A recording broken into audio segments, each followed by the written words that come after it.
Good morning. It's a real joy and a privilege to be here today with you all and to worship together. Let us pray. May the words of my mouth and meditations of each one of our hearts be acceptable in your sight, O Lord, our rock and our Redeemer. Amen. Some of you may have seen the E-Trade commercials that have been going around for the last year or so. There's a few of them out there, all with the same general gist. One of these commercials focuses on a man at Christmas time with his family looking at his new brother-in-law. There's an internal narrative going, and it goes something like this. There's your new brother-in-law. You like him. He always smells nice. Your mom says he's done well for himself. You like him. His 5 o'clock shadow is always right at 5 o'clock. You like him. Your dad wants to go fishing with him. He doesn't even like fishing. You like him. But you'd like him more if you made more money than him. This might leave a sour taste in your mouth. Measuring ourselves against others based on wealth may seem rather shallow. But I think we're kidding ourselves if we can't recognize that there is a bit of truth to that ad. We live in a world that is all about competition. We are constantly told to be better. We're bombarded by advertising and messages to work harder, make more money, wear nicer clothes, get in better shape, be smarter, drive a nicer car, have a greener lawn, and generally be better and more impressive than our neighbors. It's easy to get caught up in all of this. It happens to me all the time. I have a wonderful wife and daughter. We have a roof over our head. We have lots to be thankful for. Yet I constantly find myself thinking, I wish I had a nicer house. I wish I could afford to buy a convertible for the summer. I wish I had an Apple Watch. I wish I had an 80-inch television. We have friends and family who are significantly wealthier than us, and I do get jealous of that sometimes. Maybe some of you can relate to this as well. It's easy to get caught up in this world and what our capitalist society values. It's easy to be blinded by the appeal of having more, of being better, of outdoing those around us. It's easy to forget that Jesus tells a different story. That story that Jesus tells is easily lost, though. We quickly become blinded by the appeal of this world and what's around us. I can conceptualize that money doesn't lead to happiness necessarily, but the minute I step outside and see a BMW 7 Series, that logic starts to go right out the window. This blindness that afflicts us isn't something new. Even Jesus' own disciples were blinded by their own cares most of the time. Our reading today is just one such example of this. Jesus has to tell them to stop setting their sights on human things and start setting their sights on divine things. They need to remember that God has a different plan, and I think we all can use that reminder. Our reading for today is driven by the disciples' metaphorical blindness. And this blindness is something well established in Mark's gospel. Right before our reading is a story of Jesus healing a blind man. And that is then followed by 3 instances where Jesus tells his disciples exactly what is going to happen to him, that he will suffer, be crucified, and rise again. And all 3 times the disciples fail to understand this. They are blind. And these 3 misunderstandings are then wrapped up by yet another story of healing a blind person.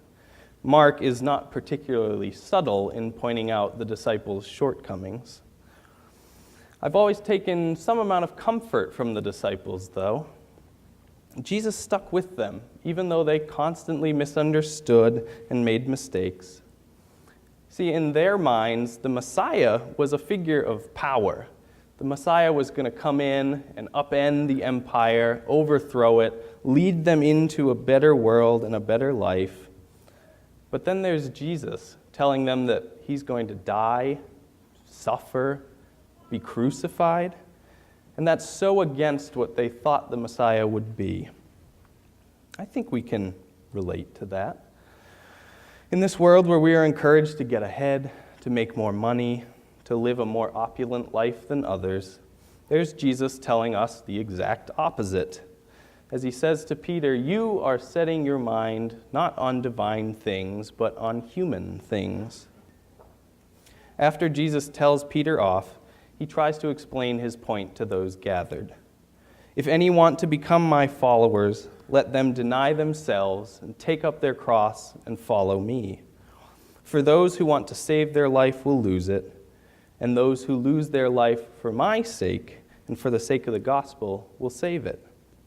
For what will it profit them to gain the whole world and forfeit their life? Indeed, what can they give in return for their life?" What does Jesus mean by this? I find Eugene Peterson's translation of the Bible called The Message helpful here. Peterson translates it this way. Calling the crowd to join his disciples, he said, "Anyone who intends to come with me has to let me lead. You're not in the driver's seat. I am. Don't run from suffering. Embrace it. Follow me and I'll show you how. Self-help is no help at all. Self-sacrifice is the way, my way, to saving yourself, your true self. What good would it do to get everything you want and lose you, the real you? What could you ever trade your soul for?" I think those last lines cut to the heart of the matter today. What good would it do to get everything you want and lose you, the real you? What could you ever trade your soul for? As much as I want the convertible or the bigger house, there's a cost to those things. Will I really be happy if I make 2 to 3 times what I make now in a job that has little or no meaning in my life? Making a lot of money isn't inherently bad. It's when you give up your dreams, your relationships, your life in the process of pursuing that it becomes a problem. When you think you can't be happy unless you have it all, that's when you start to run into trouble. The E-Trade commercial says we'll be happy if we make more money. Jesus asks us if it's worth it when we lose ourselves in the process. When we start to forget what we are called to do and get caught up in the pursuit of money or fame or power, that's when we start to harm ourselves. Jesus challenges us to stop measuring ourselves by the world's standards and start measuring ourselves by God's standards. Be true to you, the real you. Remember that God made you the way you are. Honor that gift and embrace it. The world will tell you many things that are destructive and counterproductive. You may get caught up in what the world values, and that's okay because it happens to all of us. It's important, though, to take time to remember that God pulls us in a different direction. God values different things. Getting ahead is not what God calls us to do. In fact, God often wants the opposite. If we can live up to the lives the world thinks we should live in favor of the life God calls us to live, then we're missing something. In fact, we should be living up to God's life first and not so much worrying about what the world thinks we should be. Listening for and responding to God's call on our lives can be a hard thing to do. It's not always going to lead to an easy life. It could be honoring your call to be an artist when everyone else in your family is lawyers. It could mean coming out as gay or lesbian when you're pretty sure your community isn't going to be very supportive. It could be fighting for social justice and knowing that you're going to make enemies along the way. It could be a career change in your late 40s and the uncertainty that comes with that in terms of your financial future and your retirement. It could mean moving to a place where you don't know anyone and taking that chance. It could mean having the courage to leave a toxic relationship that you've been stuck in for too long. Those decisions don't always lead to immediate joy and prosperity, but they honor the truest and deepest call on our lives, the call from God to be true to who we really are. Those around you might think you're crazy. You might even think you're crazy at times. But being true to the real, authentic you is crucial to finding deep-seated fulfillment and happiness in life. My family knows a man who has taught in inner-city school his whole life. His friends and family alike ask him, "Why don't you just go teach in a suburb? You'd make more money. It would be easier. You'd have less emotional stress." He won't do it, though, because he feels like he needs to be where he is. It may be harder, he may make less money, but he is honoring God's call on his life. He knows where he needs to be, even if those around him don't always understand. Sometimes listening for God's call is a smaller, simpler thing. My brother-in-law was eating breakfast at a Bob Evans the other day. He was sitting at the counter, and a few stools down from him was an older man. The man ordered meatloaf. My brother-in-law looked over at him and said, "Really, meatloaf at 10 a.m.? But this sparked a conversation, and they sat and talked for over an hour. After the man left, the waitress came up to him and thanked him. He said, "Why are you thanking me?" She said, "This man comes in every Saturday, sits by himself. No one ever speaks to him." It would have been easy for my brother-in-law to just take out his phone and ignore those around him. That seems to be what people expect these days. But something called him to reach out to that other man and make a connection. We can't know what kind of impact those little decisions are going to make.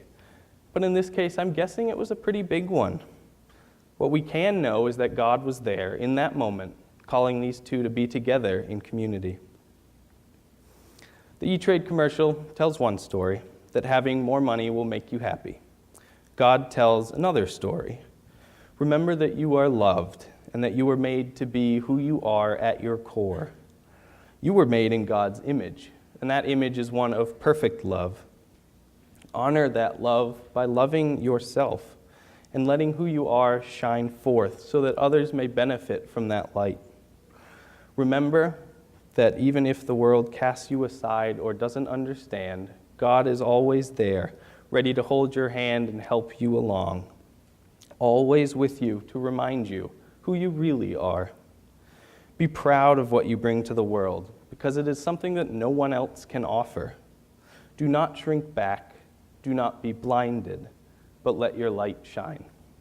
Amen.